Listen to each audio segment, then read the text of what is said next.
তো এখানে ভিডিওটা শুরু করছি দুপুরবেলাতে। এখানে মেয়েকে রেখে চলে যাচ্ছিলাম আমার অপারেশনের জন্য। আমার অপারেশন হচ্ছে শুক্রবার দিন, আর আমরা বাড়ি থেকে বেরিয়েছি বৃহস্পতিবার দিন দুপুরের দিকে। এখানে ভীষণ কষ্ট হচ্ছিল মেয়েকে আদর করে রেখে যেতে। এখানে আমি আর আমার বর যাচ্ছিলাম, আর এখানে মা বাবার কাছে মেয়েকে রেখে যাচ্ছিলাম। ঠাকুর প্রণাম করে বৃষ্টি হচ্ছিল, তাই ছাতা নিয়ে বাড়ি থেকে বেরিয়ে পড়লাম। মা এখানে কান্নাকাটি করছিল, প্রত্যেকবারের মতনই মায়ের ভীষণ মন খারাপ করে। এই কিছুদিন আগে সিজার হলো, সিজারের পরে আবার একটা অপারেশনের কথা ভেবে মা মন খারাপ করছিল। যাই হোক, এখানে মেয়েকে অনেক আদর করে মা বাবার কাছে রেখে আমরা বাড়ি থেকে বেরিয়ে পড়লাম। আর আমরা যাব বিরাটিতে।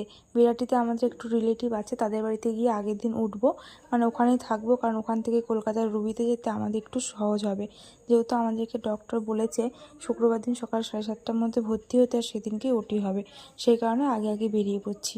বৃষ্টি হচ্ছিলো বাইরে এসে টোটো চেপে চলে যাচ্ছিলাম স্টেশনে।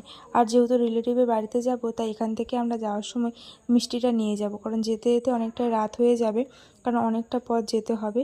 তো ওখানে গিয়ে মিষ্টি নেওয়ার ঝামেলাটা আর করবো না বলে এখান থেকে মিষ্টি নিয়ে তারপরে বেরিয়ে গেলাম। স্টেশনে গিয়ে প্রথমে টিকিট কাউন্টার থেকে টিকিট কেটে নিয়েছি, আর তারপরে ট্রেনের জন্য অপেক্ষা করছিলাম। বেশ ভালো মতনই বৃষ্টি হয়েছে, প্রত্যেকটা মানুষের কাছে প্রায় ছাতা ছিল। ট্রেন সময় মতন চলে এসেছিলো। এখানে আমি উঠেছিলাম লেডিস কামরায়, উঠে জায়গাও পেয়ে গেছিলাম। এই ট্রেনটা রানাঘাটে গিয়ে চেঞ্জ করে আবার একটা ট্রেন ধরেছিলাম। অবশেষে বিরাটে এসে পৌঁছে গেছি। এখানে এসে প্রচণ্ড খিদে পেয়েছিল, তাই একটু স্যান্ডউইচ খেয়ে নিয়েছি। আর বাড়িতে একটা বাচ্চা ছেলে রয়েছে, তো ওর জন্য একটু বিরিয়ানি নিয়েছিলাম। তারপরে ওদের বাড়িতে গিয়ে ফ্রেশ হয়ে স্নান টান করে খেয়ে দিয়ে ঘুমিয়ে গেছিলাম, কারণ পরের দিন সকাল সকাল উঠতে হবে সেই কারণে।